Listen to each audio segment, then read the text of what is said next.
Welcome to Royce coaching. আজকে আমরা আলোচনা করব 2D। তো আমরা দেখেছি সিলেবাসে আছে আমাদের 2D এবং 3D। What is 2D and what is 3D? দেখো 2Dর ফুল ফর্ম হচ্ছে 2D আর এই 3D ভালো করে বুঝবে। দেখো 2Dর ফুল ফর্ম হচ্ছে 2 ডাইমেনশন, ওকে, আর 3Dর ফুল ফর্ম হচ্ছে 3 ডাইমেনশন। এই জিনিসটাকে ভালো করে শেখো। দেখো 2D মানে হচ্ছে 2 ডাইমেনশন, 3D মানে হচ্ছে 3 ডাইমেনশন। আচ্ছা মনে করো একটা মাঠে আমরা একটা জমি দেখতে পাচ্ছি, একটা ফুটবল খেলার মাঠ আমরা এরকম দেখতে পাচ্ছি। ওকে, তো এটাকে আমরা কি কি দেখতে পাচ্ছি? দেখো দৈর্ঘ্য আর প্রস্থ দেখতে পাচ্ছি, কিন্তু এর তো কোনো উচ্চতা দেখতে পাচ্ছি না। কিন্তু যদি মনে করো যে একটা ইট দেখতে পাচ্ছি, ওকে, একটা ইট আমরা দেখতে পাচ্ছি, তো ইটটা অনেকটা কীরকম দেখা যাবে? এইরকম দেখা যাবে, তো অনেকটা এইরকম দেখা যাবে। তো দেখো একটা মাঠের বা একটা মেঝো, ঘরের মেঝোর আমরা দৈর্ঘ্য এবং প্রস্থটা দেখতে পাই। ওকে, এটা হচ্ছে 2D। আর কেন কি এটা দেখো একটা ডাইমেনশন মানে দুটো মাপ এর দেখতে পাই। ওকে, আর 3D কেমন? 3D হচ্ছে দেখো এর আমরা একটা মাপ দেখতে পাচ্ছি, দুটো মাপ দেখতে পাচ্ছি। দেখো এই যে এই একটা মাপ, এই একটা মাপ, আর এই উচ্চতা একটা মাপ। এই জন্য এটাকে বলা হয় 3 ডাইমেনশন। তোমরা অনেকেই শুনেছো যে 3D সিনেমা দেখবো, 3D সিনেমা দেখবো, 3D সিনেমা দেখবো, এবং 3D সিনেমা অনেকে হয়তো দেখেওছো। তোমরা বুঝতে পারছো সমস্ত কিছু রিয়েলিস্টিক কেমন করে আসে। যেমন আমরা একটা সিনেমা যখন দেখি, আমরা একটা পর্দায় যখন সিনেমা দেখি, তখন সিনেমাটাকে একটা চিত্রর মতো দেখি না? এরকম দেখি, মানুষের হাত পাগুলো এরকম দেখি। ওকে, তো 2 ডাইমেনশনে আমরা দেখি বলে জিনিসটাকে এরকম আমাদের মনে হয় যে পাতলা পাতলা, বা জিনিসটা অতটা রিয়েলিস্টিক মনে হয় না। ওকে, কিন্তু এই জিনিসটাকে যেরকম আমরা বাস্তবে দেখি, অর্থাৎ 3 ডাইমেনশন, একটা মানুষের দৈর্ঘ্য, প্রস্থ, উচ্চতা তিনটেই কিন্তু আমরা দেখতে পাই। সে কতটা মোটা না রোগা, সমস্ত কিছু আমরা দেখতে পাই। এই জন্য এটা আমাদের 3 ডাইমেনশনে দেখি, আর এটাকেই বলা হয় 3D। তো এটাই হচ্ছে 2D আর 3D। এবার যদি তোমরা বলো যে স্যার তাহলে 2Dর মধ্যে কী কী আছে, দেখো 2Dর মধ্যে কী কী আছে দেখিয়ে দেবো, আর 3Dর মধ্যে কী কী আছে দেখিয়ে দেবো। দেখো আয়তক্ষেত্র আছে, বর্গক্ষেত্র আছে, ওকে, বৃত্ত আছে, ত্রিভুজ আছে, এগুলো হচ্ছে 2Dর মধ্যে পড়ছে। আর যদি বলো যে 3Dর মধ্যে কি আছে, ঘনক আছে। ওকে, দেখো ঘনকের দৈর্ঘ্য, প্রস্থ, উচ্চতা রয়েছে। আয়ত ঘন আছে। ওকে, আমরা যে বলটা খেলি অনেকটা বলটা তো এরকম থাকে, মানে পুরো গোল থাকে। ওকে, এটা তো বৃত্তের দৈর্ঘ্য, আর এখানে দেখো উচ্চতাটা নেই। ওকে, তো আমরা যদি একটা বৃত্তকে ফিল করতে চাই তাহলে কীভাবে ফিল করবো? আমরা জাস্ট এইটুকু ফিল করলে হয়ে যাবে। কিন্তু আমরা একটা বলকে যদি ফিল করতে চাই তার আয়তন দিয়ে ফিল করতে হবে। সে যতটা জায়গা নিতে পারে ভেতরে, ততটা জায়গা দিয়ে তাকে ভরাট করতে হবে। আর একটা বৃত্তকে ভরাট করা একদমই সহজ। জাস্ট এর এই যে ক্ষেত্রফলটা আছে, ক্ষেত্রফল পূরণ করলে ভরাট করতে পারি, আর সেক্ষেত্রে আমরা আয়তন পূরণ করলে ভরাট করতে পারি। তো চলো আমরা দেখে নিই 2Dর মধ্যে কী কী আমাদের ইম্পর্টেন্ট আছে, কোন কোন সূত্রগুলো আমাদেরকে জানতে হবে। সেম একইভাবে আমরা 3Dর ইন্ট্রোডাকশন ক্লাস করব, সেই 3Dর ইন্ট্রোডাকশন ক্লাসেও তোমরা কিন্তু 3D সম্পর্কে জানতে পারবে। তো চলো আজকে 2Dর ফার্স্ট আমরা রেখেছি, সেটা হচ্ছে আয়তক্ষেত্রকে। দেখো আয়তক্ষেত্রের ইংরেজি হচ্ছে রেক্টেঙ্গেল। ওকে, তো দেখো আমরা যদি বলি আয়তক্ষেত্র কীরকম হয়, আয়তক্ষেত্র হয় এইরকম। অর্থাৎ আমরা বলবো যে দুটি বিপরীত বাহু দুটি সমান্তরাল ও সমান, মানে সমান ও সমান্তরাল। কিন্তু আর দুটো বিপরীত বাহু দুটো, মানে এদের জাস্ট বিপরীত বাহু দুটি সমান ও সমান্তরাল। যেখানে আমাদের বর্গক্ষেত্র হলে কি হতো, যার 4টি বাহুই সমান, ওকে, এবং বিপরীত বাহুগুলো সমান্তরাল। কিন্তু এর 4টি বাহু সমান নয়, এর হচ্ছে বিপরীত বাহুগুলো সমান আর বিপরীত বাহুগুলো সমান্তরাল। ওকে, তো আমরা কি জানি তাহলে, এইরকম যদি একটা ছবি থাকে তাহলে এই বড়টাকে বলা হয় কি, দৈর্ঘ্য। বড়টাকে বলা হয় দৈর্ঘ্য, আর ছোটটাকে বলা হয় প্রস্থ। জাস্ট সিম্পল, আমরা ছোটবেলা থেকে এটা শিখেছি। এবার দেখো এখানে কি বলা হবে, যদি ক্ষেত্রফল, দেখো তিনটে জিনিস বেরোবে, সেটা হচ্ছে 1 ক্ষেত্রফল, 2 পরিসীমা, 3 হচ্ছে কর্ণের দৈর্ঘ্য। ক্ষেত্রফল কোনটা? ক্ষেত্রফল হচ্ছে এই যে ভেতরে যতটা অংশ আছে, এটাকে বলা হবে ক্ষেত্রফল। ওকে, আর পরিসীমা কোনটা? এই যে এই বিন্দু থেকে শুরু করে এই একটাকে ঘিরে আসতে, অর্থাৎ একটাকে বেড়া দিতে, অর্থাৎ একটাকে সীমানা দিতে যতটা জায়গা লাগবে, সেটা হচ্ছে পরিসীমা। ওকে, আর কর্ণের দৈর্ঘ্য কোনটা? এই যে কোণাকুনি এক প্রান্ত থেকে অপর প্রান্ত, এই একটা কর্ণ হবে এবং এই একটা কর্ণ হবে। ওকে, এই হচ্ছে তিনটে জিনিস। এবার দেখো সূত্রের সাহায্যে আমরা কিভাবে করব। আমরা যদি বলি যে ক্ষেত্রফলের সূত্র কি, আমরা বলবো দৈর্ঘ্য ইন্টু প্রস্থ। অর্থাৎ এই যে এইটা, অর্থাৎ এইটাকে যদি আমরা এ ধরি, এইটাকে যদি আমরা বি ধরি, তাহলে দৈর্ঘ্য ইন্টু প্রস্থ যদি আমরা করি, তাহলে আয়তক্ষেত্রে ক্ষেত্রফল পেয়ে যাব। এবং তোমাদেরকে বলবো তোমরা খাতা বের করে অবশ্যই নোট ডাউন করো, কারণ এই জিনিসগুলো তোমাদের খুবই গুরুত্বপূর্ণ হতে চলেছে। আর সবচেয়ে ইম্পর্টেন্ট এটা যে আমি তোমাদেরকে পিডিএফও প্রোভাইড করে দেবো। ওকে, তাহলে দেখো আমরা কি পাচ্ছি, আয়তক্ষেত্রের ক্ষেত্রফল দৈর্ঘ্য ইন্টু প্রস্থ, অর্থাৎ এ ইন্টু বি বর্গ একক। ওকে, এবার দেখো সবসময় ক্ষেত্রফল আমরা বর্গ এককে লিখব, বর্গ এককে লিখব। ওকে, আর সাধারণগুলো সবসময় কী হবে, নর্মাল একক হবে। ওকে, যেমন যদি সাধারণ কিছু হয় বা এই বাহুর দৈর্ঘ্য হয় তাহলে শুধু মিটার লিখব, আর যদি ক্ষেত্রফল বের করে দিই তার আগে আমরা একটা বর্গ যুক্ত করব, তারপরে মিটার লিখব। ওকে, ক্লিয়ার? তো আমরা কখন বর্গমিটার কেন এই কথা বললাম, অনেক সময় দেখা যাচ্ছে যে একটা সংখ্যা দিয়ে দেওয়া হলো যে এটা হচ্ছে এটা, ধরে নাও a into B is equal to এত, এবং এই জায়গায় তোমার একটা ইংলিশ টার্ম দিয়ে দিল, এখানে ইংলিশ টার্ম দিয়ে এখানে বলে দিল এত মিটার কিউব স্কোয়ার। ওকে, মিটার কিউব স্কোয়ার।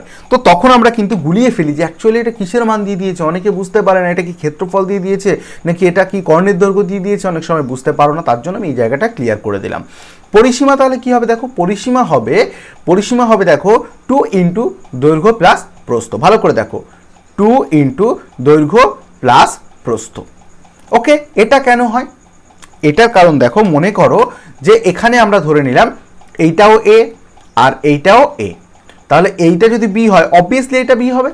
তাহলে যদি আমরা এই সবকটার যোগফল করি, অর্থাৎ প্রথমে এইখান থেকে শুরু করে এইটাকে আমরা নিই, তাহলে এইটাকে পেলাম আমরা এ, তারপরে এইখান থেকে শুরু করে আমরা এইটা নিলাম, সেটাকে পেলাম আমরা কি বি, তারপরে দেখো এইখান থেকে নিয়ে আমরা এটাকে পেলাম এ, আমরা এখানে লিখে দেবো এ, এবং এইটাকে এখানে নিলে আমরা পেলাম বি। তাহলে দেখো এই দুটোর মধ্যে থেকে যদি আমরা বলি যে 2a প্লাস 2b, ওকে, তাহলে দেখো এই দুটোর মধ্যে থেকে কমন কি 2 এবং a প্লাস বি, তাহলে 2 ইন্টু এ প্লাস বি অর্থাৎ 2 ইন্টু দৈর্ঘ্য প্লাস প্রস্থ ইজ ইকুয়াল টু আমরা বলতে পারি এই পরিসীমা। ওকে, অথবা তোমরা যারা পরীক্ষায় বুঝতে পারবে না, যাদের মনে থাকে না, সূত্র মনে রাখতে পারো না, তারা কি করবে, এই চারটে বাহুকে যোগফল করে দেবে। ওকে, চারটে বাহুর যোগফল, অবভিয়াসলি চারটে বাহুর যোগফল চতুর্ভুজের অবভিয়াসলি পরিসীমা হতে বাধ্য, এবং ত্রিভুজের তিনটে বাহুর যোগফল অবভিয়াসলি ত্রিভুজের পরিসীমা হতে বাধ্য, সেটা যেরকম টাইপের ত্রিভুজ হোক না কেন, যেরকম টাইপের চতুর্ভুজ হোক না কেন, পরিসীমা বের করার সূত্র এটাই। ওকে, তো আমি প্রথমেই তোমাদেরকে কমপ্লিকেটেড বলছি না, প্রথমে তোমরা সিম্পলিটা করো, তারপর আস্তে আস্তে কমপ্লিকেটেড হবে। এবার দেখো একটা গুরুত্বপূর্ণ তথ্য, সেটা হচ্ছে কর্ণের দৈর্ঘ্য। কর্ণের দৈর্ঘ্য সবসময় আমরা কি করবো, root over of A square plus B square. এবার যদি কেউ জিজ্ঞেস করো যে স্যার এটার তো সূত্র আপনি বুঝিয়ে দিলেন যে এটা দৈর্ঘ্য ইন্টু প্রস্থ হলো, এটাও আপনি বুঝিয়ে দিলেন যে 2 ইন্টু দৈর্ঘ্য প্লাস প্রস্থ কেন হলো, এবার এটা কেন আসবে, এখানে root A square plus root B square কেন আসবে, আমি অবশ্যই তোমাদেরকে এটাও প্রমাণ করে দেখাবো। দেখো একটা জিনিস খেয়াল করো, যে একটা আয়তক্ষেত্র যদি এই রকম থাকে, তার এই জায়গাটা বের করতে বলেছে, ওকে, এই জায়গাটা বের করতে বলেছে, মনে করো যে এই জায়গাটা জিনিসটা নেই, তাহলে এই জায়গা জিনিসটাকে না থাকলে এটা দেখো এই রকম এক জাতীয় একটা ত্রিভুজে পরিণত হচ্ছে। ওকে, যে ত্রিভুজের আমরা জানি কি আয়তক্ষেত্রের প্রত্যেকটা কোণ হচ্ছে 90 ডিগ্রি। ওকে, প্রত্যেকটা কোণ 90 ডিগ্রি, তাহলে এই কোণটা কি আসছে 90 ডিগ্রি। দেখো 90 ডিগ্রি মানে হচ্ছে একটা সমকোণী ত্রিভুজ, আর সমকোণী ত্রিভুজের অতিভুজ এটা হচ্ছে অতিভুজ, সমকোণী ত্রিভুজের এটা হচ্ছে অতিভুজ। ভালো করে খেয়াল করো, মনে করো যে এই অংশটা নেই, তাহলে কি এটা একটা সমকোণী ত্রিভুজ, আর সমকোণী ত্রিভুজের অতিভুজের সূত্র কি, সমকোণী ত্রিভুজের অতিভুজের সূত্র হচ্ছে অতিভুজ স্কোয়ার ইজ ইকুয়াল টু লম্ব স্কোয়ার প্লাস ভূমি স্কোয়ার। ওকে, তো এখানে লম্ব আমরা কি পাচ্ছি, দেখো লম্ব পাচ্ছি আমরা বি, আর ভূমি পাচ্ছি কি এ। ওকে, তাহলে আমরা বলতে পারি দেখো শুধু অতিভুজ ইজ ইকুয়াল টু এই স্কোয়ার টাইপ এসে গেলে রুট ওভার অফ লম্ব স্কোয়ার প্লাস ভূমি স্কোয়ার, আর এই জন্য আমরা এটাকে কি বলি, root over of A square plus B square. এটা বি, এটা দুটোর যোগফল আমরা আগে পরে বসিয়ে করলে মানে 5 প্লাস 4 4 প্লাস 5 তাই, তার জন্য আমরা বি স্কোয়ার প্লাস এ স্কোয়ার না লিখে এ স্কোয়ার প্লাস বি স্কোয়ার লিখেছি, যাতে করে আমাদের মুখস্থ করতে সুবিধা হয়। তাহলে এই আয়তক্ষেত্র থেকে আমরা কি কি শিখতে পারছি, আয়তক্ষেত্রের ক্ষেত্রফল দৈর্ঘ্য ইন্টু প্রস্থ, পরিসীমা হচ্ছে 2 ইন্টু দৈর্ঘ্য প্লাস প্রস্থ, এবং 3 হচ্ছে কর্ণের দৈর্ঘ্য root over of A square plus B square. আশা করি পুরো কনসেপ্ট তোমাদের ক্লিয়ার হলো। চলো নেক্সট কি আছে দেখে নেব। নেক্সট আছে বর্গক্ষেত্র, যার ইংরাজি কথা হচ্ছে স্কোয়ার। আগেরটা কি ছিল তাহলে, আয়তক্ষেত্র, যার ইংরাজি ছিল হচ্ছে রেক্ট্যাঙ্গেল। ভালো করে মুখস্থ করবে। ওকে, তো দেখো বর্গক্ষেত্রের বাহুর দৈর্ঘ্য এ হলে, বর্গক্ষেত্রে যেহেতু প্রত্যেকটা বাহু সমান, তার জন্য এটাকে একটাকে এ একটাকে বি এরকম ধরার কোনো দরকার নেই, এখানে জাস্ট একটাকে এ ধরা মানে কি প্রত্যেকটাই এ। ওকে, তো দেখো এখানে বাহুর দৈর্ঘ্য আমরা এতক্ষণ কি করছিলাম, বাহুর দৈর্ঘ্য এ করেছি, তাই তো। আমরা আয়তক্ষেত্রের ক্ষেত্রে আমরা কি করেছিলাম, এইটা গুণ এইটা, অর্থাৎ এই দুটোকে গুণ করলে আমরা পাচ্ছিলাম কি ক্ষেত্রফল। এক্ষেত্রেও তাই, এই এ গুণ এই এ, তাহলে আমরা পেয়ে যাই এ গুণ এ এ স্কোয়ার। সুতরাং আমরা বলতে পারি ক্ষেত্রফল is equal two A square, অথবা যারা মনে রাখতে পারো না তাদেরকে বলে দেবো বাহু স্কোয়ার, বাহু তার স্কোয়ার, অর্থাৎ বাহুর মান যা হবে তাকে স্কোয়ার করে দিলে বর্গক্ষেত্রের ক্ষেত্রফল পাওয়া যায়।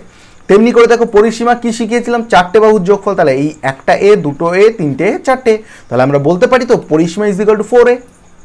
এবং কর্ণের দৈর্ঘ্য এক্ষেত্রে একটা জিনিস মনে রাখতে হবে যে √2a, ওকে, √2a অর্থাৎ a গুণ √2 অথবা √2 গুণ a, একই ব্যাপার। ওকে, যে ফর্মেই তোমরা মনে রাখো না, যে √2a মনে রাখতে পারো, a √2 মনে রাখতে পারো, আবার অথবা √2 ইন্টু a অথবা a ইন্টু √2, মানে এখানে সম্পর্কটা হচ্ছে √2 ইন্টু a।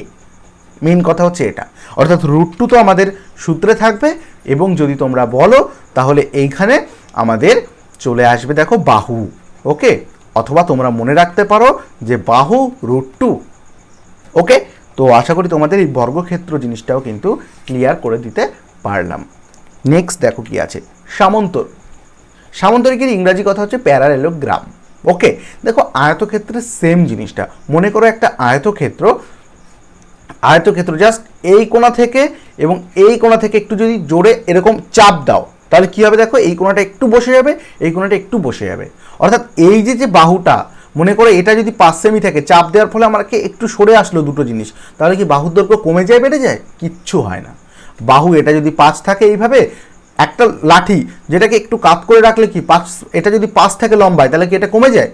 কখনো কমে যায় না, সেম তাই থাকে। তাহলে আমরা বলতে পারি যে এইটা সমান সমান এইটা এবং এইটা সমান সমান এইটা। আর এক্ষেত্রে কি হয়, এইটার সাথে এইটা বিপরীত বাহুগুলো সমান্তরাল থাকে। ওকে, কিন্তু আয়তক্ষেত্রের থেকে এর একটা জিনিস যেটা কম থাকে, সেটা কি, আয়তক্ষেত্রের প্রত্যেকটা কোণ থাকে 90 ডিগ্রি, এর প্রত্যেকটা কোণ 90 ডিগ্রি নয়, তাছাড়া সবই এক, জাস্ট এই কোণা থেকে চাপ দেওয়া হয়েছে এবং এই কোণা থেকে চাপ দেওয়া হয়েছে, জাস্ট সিম্পল। তো এখান থেকে প্রশ্ন কি আসতে পারে, প্রশ্ন আসতে পারে এক ক্ষেত্রফল বের করতে বলতে পারে। ক্ষেত্রফলের সূত্র কি, দেখো a ইন্টু এইচ, অর্থাৎ এই যে এখান থেকে হাইটটা বের করে নিতে হবে, ওকে, আর ইন্টু এ মানে হচ্ছে নিচের বাহুটা বা যে কোনো এই বাহুটা। ওকে, তার মানে আমরা একটা জিনিস দেখো, আমরা কোনো সময় এইভাবে করতে পারি না, আমরা কোনো সময় এইভাবে করতে পারি না যে এইটা ইন্টু, আমরা এতক্ষণ কি দেখতাম, আমরা দেখতাম এইটা গুণ এই দৈর্ঘ্য গুণ প্রস্থ করে দিতাম, কিন্তু প্রস্থটা যদি এরকম কাত করা থাকে তাহলে হবে না। ওকে, প্রস্থটা আমাদের এই সোজাসুজি নিতে হবে, তাহলে এইটা যখনই আমরা বের করতে যাচ্ছি তখনই এটা হয়ে যাচ্ছে এর উচ্চতা, হয়ে যাচ্ছে উচ্চতা, তখনই আমরা বলবো যে এই a ইন্টু এইচ অর্থাৎ ভূমি ইন্টু উচ্চতা ইজ ইকাল টু সামান্তরিকের ক্ষেত্রফল। আশা করি এটাও বুঝতে পারলে। চলো নেক্সট আমরা দেখব রম্বস। দেখো রম্বস কি জিনিস, অনেকটা বলতে পারো যে আমরা এই ধরনের, মানে আমরা দোকানে যে সন্দেশের মতো বা নিমকির মতো যে জিনিসটা খাই, যা 4টে বাহুই সমান। ওকে, অর্থাৎ আমরা একটা বর্গক্ষেত্রকে কি করেছি, আমরা একটা বর্গক্ষেত্রকে এই কোণা থেকে এবং এই কোণা থেকে চাপ দিয়েছি, তাহলে কি হবে, 4টি বাহুই সমান চলে আসবে। ওকে, তাহলে 4টি বাহু সমান চলে আসবে, কিন্তু কোণগুলো এই সমকোণের বদলে এখানে কোণগুলো একটু আপ ডাউন হয়ে গেছে। তাহলে ক্ষেত্রফল কি হবে, দেখো ক্ষেত্রফল হচ্ছে হাফ ইন্টু কর্ণদ্বয়ের গুণফল। অর্থাৎ এর কি থাকে, বর্গক্ষেত্রে কি বলেছি আমি একটু আগে, দুটো কর্ণ থাকে, তাহলে মনে রাখবে যে এর ক্ষেত্রফল হচ্ছে হাফ ইন্টু কর্ণদ্বয়ের, অর্থাৎ এই যে প্রথম D1 এবং আর একটা থাকে হচ্ছে D2, এইটাই হচ্ছে তোমার ক্ষেত্রফল। ওকে, আর যদি তোমাকে জিজ্ঞেস করা হয় পরিসীমা কি, আমি তোমাদেরকে একটু আগে শিখিয়ে দিয়েছি, যেহেতু এর প্রত্যেকটা বাহু সমান, তাহলে একটা এ, দুটো এ, তিনটে এ, চারটে, তাহলে পরিসীমা is equal two 4a, just simple. Next দেখো ট্রাপিজিয়াম। ট্রাপিজিয়ামটা আবার দেখো একটা জিনিস, সেটা কি, দেখো ওপরের বাহুটা ছোট আর নিচের বাহুটা বড় হয়। ওকে, আর এই দুটো জিনিস সমান্তরাল থাকে না, শুধুমাত্র এই দুটো সমান্তরাল থাকে কিন্তু সমান থাকে না। ওকে, আর এই দুটো তো সমান্তরাল থাকে না, এটা কোনো এক সময় গিয়ে মিশে যায়। ওকে, তো দেখো একটা জিনিস খেয়াল করো, ট্রাপিজিয়ামের যদি বলা হয় ক্ষেত্রফল, বলতে হবে হাফ ইন্টু সমান্তরাল বাহুদ্বয়ের যোগফল, অর্থাৎ যে দুটো সমান্তরাল, এই বাহু হচ্ছে সমান্তরাল থাকে, তাহলে এই সমান্তরাল বাহুদ্বয়ের যোগফল ইন্টু আমরা বলবো যে হাইট। একটু আগে আমরা কি করেছিলাম, কি, এই যে ভূমি ইন্টু উচ্চতা।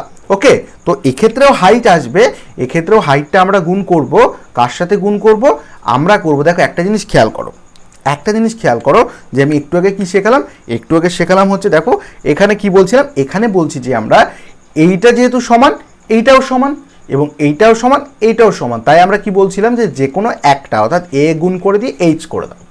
কিন্তু ট্রাপিজিয়ামের ক্ষেত্রে আমরা সেটা পারছি না, আমরা বুঝতে পারছি না, আমরা তাই কি করছি, আমরা প্রথমে এটাকে যোগফল করছি এবং এটাকে যোগফল করছি, করে সেটাকে হাফ করে দিচ্ছি, হাফ করে এমন একটা মানে নিয়ে আসছি যে যাতে করে এইটার মতো হয়। ওকে, তার জন্য আমরা কি করছি, এখান থেকে আমরা বলছি এইটা আর এইটা যোগ করে সেইটাকে হাফ দিয়ে গুণ করতে হবে কার সাথে, এইচের সাথে, অর্থাৎ এইটা ইন্টু এ প্লাস বি ইন্টু এইচ, অর্থাৎ যেটা বলা হয় হাফ ইন্টু সমান্তরাল বাহুদ্বয়ের যোগফল ইন্টু উচ্চতা, এটা হবে ট্রাপিজিয়ামের ক্ষেত্রফলের সূত্র। এগুলোই আসে সাধারণত পরীক্ষায়। ওকে, নেক্সট দেখো চলে আসছে আমরা ত্রিভুজের মধ্যে। সবচেয়ে ইজি এবং বেশি আসে হচ্ছে সমবাহু ত্রিভুজ। দেখো ত্রিভুজেরও আবার কয়েকটা ভাগ আমি তোমাদেরকে বোঝাবো। এক হচ্ছে সমবাহু ত্রিভুজ, আর একটা হচ্ছে সমকোণী ত্রিভুজ, আর একটা হচ্ছে বিষমবাহু ত্রিভুজ। বিষমবাহু ত্রিভুজ মানে কি, বিষম আর সমবাহু মানে কি, যার প্রত্যেকটা বাহু সমান, আর বিষম মানে হচ্ছে যার একটা বাহুও সমান নয়, অর্থাৎ এটা যদি এইটুকু হয় এটা দেখা গেল এত বড়, এটা দেখা গেল এইটুকু। ওকে, আর সমকোণী ত্রিভুজ আছে যার একটা কোণ 90 ডিগ্রি। ভালো করে বুঝবে। তো দেখো এখান থেকে আমরা কি বলছি, যে আমরা যদি বলি যে এটা হচ্ছে কি সমবাহু ত্রিভুজ, তাহলে সমবাহু ত্রিভুজের ক্ষেত্রে কি হবে, আমরা বলবো হাফ ইন্টু ভূমি ইন্টু উচ্চতা, হাফ ইন্টু ভূমি ইন্টু উচ্চতা। ওকে, এটা হচ্ছে সমবাহু ত্রিভুজের ক্ষেত্রফল বের করার নিয়ম। আর এখান থেকে কি শিখতে পারি, আর এখান থেকে শিখতে পারি দেখো বিষমবাহু ত্রিভুজ যদি হয়, তাহলে বিষমবাহু ত্রিভুজ হলে হবে দেখো ক্ষেত্রফল হবে √s into s minus a into s minus b into s minus c। এবার কথা হচ্ছে এই এস জিনিসটা কি, এস সমান সমান হচ্ছে অর্ধ পরিসীমা, অর্ধ পরিসীমা। আচ্ছা, পরিসীমা একটু আগে তোমাদেরকে শিখিয়েছিলাম, কি শিখিয়েছিলাম, সমবাহু ত্রিভুজের ক্ষেত্রে পরিসীমা কি হবে, দেখো এই একটা এ, দুটো এ, তিনটে, তাহলে আমরা বলে দিতে পারি 3a। বাট এইটার ক্ষেত্রে আমরা তো তিনটেকে সমান পাচ্ছি না, এটা একরকম হতে পারে, এটা একরকম হতে পারে, এটা একরকম হতে পারে, অর্থাৎ এই তিনটে যোগফল করে 2 দিয়ে ভাগ করলে আমরা পাবো এস এর মান, অর্থাৎ অর্ধ পরিসীমা। তার মানে এখানে কি পাবো, দেখো ABC/2 মানে হচ্ছে আমাদের এস এর মান, অর্ধ পরিসীমা। আর এখান থেকে আমরা যদি ক্ষেত্রফলের সূত্র বের করি, তাহলে দেখো s into s minus a, s minus b, s minus c। অর্থাৎ যখন আমরা অঙ্কে চলে যাব তখন তোমাদের প্রত্যেকটা জিনিস আমি ধরে ধরে আরও ভালো করে বোঝাবো। ওকে, নেক্সট রয়েছে দেখো যে সমবাহু ত্রিভুজের 3টি বাহুর দৈর্ঘ্য যদি a হয়, অর্থাৎ আমরা একটা সমবাহু ত্রিভুজ দেখে ফেলেছি যার মনে করো যে প্রত্যেকটা বাহু হচ্ছে a, তাহলে তার ক্ষেত্রফল কত হবে, তার ক্ষেত্রফল দেখো একটু আগে আমরা কি বলছিলাম, ক্ষেত্রফল হাফ ইন্টু ভূমি ইন্টু উচ্চতা। এটা যদি আমরা ভূমির মান পেয়ে যাই তাহলে এটা আমরা করতে পারি। ওকে, হাফ ইন্টু ভূমি ইন্টু উচ্চতা, যদি কিনা এই উচ্চতাটা দেওয়া থাকে, যদি উচ্চতা দেওয়া না থাকে, যদি বলা হয় একটা সমবাহু ত্রিভুজ যার বাহুর দৈর্ঘ্য হচ্ছে a অর্থাৎ বা 5 অর্থাৎ 7, তাহলে আমরা কি করব, দেখো √3/4 ইন্টু a স্কোয়ার বর্গ একক। আর আরেকটা জিনিস সবচেয়ে বেশি মনে রাখবে যে সমদ্বিবাহু ত্রিভুজের যদি বলা হয়, সমদ্বিবাহু মানে হচ্ছে যে দুটি বাহু সমান হয়। ওকে, সেই রকম হলে পরে b/4 √4 minus a square minus b square. এটা অতটাও গুরুত্বপূর্ণ নয়, সবচেয়ে বেশি গুরুত্বপূর্ণ ভেরি ভেরি ইম্পর্টেন্ট এটা এবং ভেরি ভেরি ইম্পর্টেন্ট এটা। ওকে, আর একটা এটা তো মনে রাখতেই হবে, হাফ ইন্টু ভূমি ইন্টু উচ্চতা। ওকে, তো এই গেল হচ্ছে আমাদের পুরো 2Dর কনসেপ্ট। তাছাড়া আর একটা রয়েছে আমার খেয়াল নেই, আর একটা রয়েছে সেটা হচ্ছে বৃত্ত। বৃত্ত যার ইংরাজি হচ্ছে সার্কেল। ওকে, যার ক্ষেত্রফলকে আমরা বলতে পারি πr²h, পরিধিকে আমরা বলতে পারি 2πr, ব্যাসকে আমরা বলতে পারি 2π। ওকে, তাহলে ব্যাস আমরা এখানে দেখো, সরি এটা 2π হবে না, এটা ভুল আছে, এখানে হবে 2r। ওকে, এই r মানে হচ্ছে ব্যাসার্ধ, ব্যাসার্ধ। ওকে, মানে এই যে মিডিল থেকে অর্থাৎ কেন্দ্র থেকে যে কোনো এক প্রান্তে যেটা মেশে সেটাই হচ্ছে এর আর। আর এই কেন্দ্রদ্বয় বরাবর এপার থেকে ওপার যেটা যায় সেটা হচ্ছে ব্যাস, অর্থাৎ এই পুরোটা যদি ব্যাস হয় ব্যাসের অর্ধেক হয়ে যাবে ব্যাসার্ধ। তো জাস্ট আমরা এখান থেকে কি শিখলাম, যে πr² হচ্ছে ক্ষেত্রফল, পরিধি হচ্ছে 2πr, আর ব্যাস হচ্ছে 2r। ওকে, এবং দেখো আর একক ব্যাসার্ধ বিশিষ্ট বৃত্তের যে চাপ ডিগ্রি পরিমাপ x হয় তাহলে তার দৈর্ঘ্য কি হবে। দেখো একটা জিনিস খেয়াল করো, অনেক সময় তোমাদেরকে বলে দেয় যে এই যে একটা এরকম একটা বৃত্তচাপ তৈরি করে দিল। ওকে, বৃত্তচাপ তৈরি করে দিয়ে বলা হলো যে এইটার যে দৈর্ঘ্য, এটা একটা দৈর্ঘ্য দিয়ে দেওয়া হলো, বললো যে 20 মিটার, তাহলে এখানে কত ডিগ্রি কোণ তৈরি হয়েছে। ওকে, তো সেই ক্ষেত্রে দেখো চাপের ডিগ্রি পরিমাপ অর্থাৎ চাপের দৈর্ঘ্যটা দেওয়া হলো এবং তোমাকে বলা হলো যে এখানে কত ডিগ্রি কোণ তৈরি হয়েছে। ওকে, তো আমরা কি করব দেখো পাই আর এক্স, এক্স মানে হচ্ছে এই দৈর্ঘ্যটা, ওকে, বাই 180 ডিগ্রি। দেখো সবসময় ভেতরের কোণ বললে 180 ডিগ্রি করব। আর যদি বলা হয় যে এই বৃত্তচাপটা কত, মনে করো যে এখানে বলা হলো যে এরকম একটা দাগ আছে, এরকম একটা দাগ আছে, এখানে 70 ডিগ্রি কোণ উৎপন্ন হয়েছে, তাহলে এই জায়গা থেকে এই জায়গার দূরত্ব কত? সেক্ষেত্রে আমরা কি করব, ক্ষেত্রফল দূরত্ব তো দেওয়া থাকবে, এবং যদি বলা হয় যে এইটুকু জায়গার ক্ষেত্রফল কত, ওকে, এইটুকু জায়গার ক্ষেত্রফল, তো ক্ষেত্রফলের সূত্র হচ্ছে দেখো theta by 360 pi R square. কেন এটা থিটা বাই 360? থিটা মানে হচ্ছে যত ডিগ্রি কোণ, অর্থাৎ একটা কোশ্চেনে বলে দেওয়া হবে যে এর আর হচ্ছে 7, আর মনে করো যে এইটার দূরত্ব হচ্ছে 37, এবং এখানে কোণ উৎপন্ন হয়েছে 103 ডিগ্রি কোণ, আমি একটা আন্দাজে বলছি, ওকে। তাহলে এইটুকু জায়গার ক্ষেত্রফল কত? সেক্ষেত্রে আমরা এখানে বলবো থিটা, থিটার জায়গায় আমরা পেয়ে গেছি 103 ডিগ্রি বসাবো বাই 360, এবং পাই আর আর স্কোয়ার মানে হচ্ছে 7 স্কোয়ার। এইখানে যদি আমরা যোগ বিয়োগ গুণ ভাগ করি তাহলে আমরা অবশ্যই এর মান পেয়ে যাবো। ভেরি ভেরি ইম্পর্টেন্ট, এক হচ্ছে ক্ষেত্রফল হচ্ছে পাই আর স্কোয়ার, পরিধি হচ্ছে 2 পাই আর, ব্যাস হচ্ছে 2r, এবং দেখো যদি বলা হয় যে ডিগ্রি কত, চাপের ডিগ্রি, যে এখানে একটা বৃত্তচাপ, মনে করো অনেক সময় এরকম বৃত্তচাপ কি না, বৃত্তচাপের যদি ডিগ্রি বলা হয় পাই আর এক্স মানে হচ্ছে দেখো এখানে আমরা খুঁজে পাচ্ছি যে যতটা দূরত্ব এখানে দেওয়া আছে পাই আর এক্স বাই 180 ডিগ্রি, এবং এখানে যদি বলা হয় যে ব্যাসার্ধ বিশিষ্ট বৃত্তের বৃত্তকলার ক্ষেত্রফল, অর্থাৎ যে বৃত্তচাপটা নেওয়া হচ্ছে তার ক্ষেত্রফল, তাহলে pi by 360 pi R square, sorry এটা পাই নয়, এটা হচ্ছে থিটা, থিটা মানে হচ্ছে যে কোণটা দেওয়া থাকবে। তো এই হলো 2D তোমাদের কনসেপ্ট, এবং এই হলো 2Dর ইন্ট্রোডাকশন ক্লাস। এর ওপরে আমি তোমাদেরকে প্র্যাকটিস ক্লাস দিয়ে দেবো। থ্যাংক ইউ সো মাচ যারা ভিডিওটা প্রথম থেকে শেষ পর্যন্ত দেখলে, এবং তোমাদের কেমন লাগলো অবশ্যই আমাদের চ্যাট সেকশনে গিয়ে কমেন্ট করে জানাও। Thank you.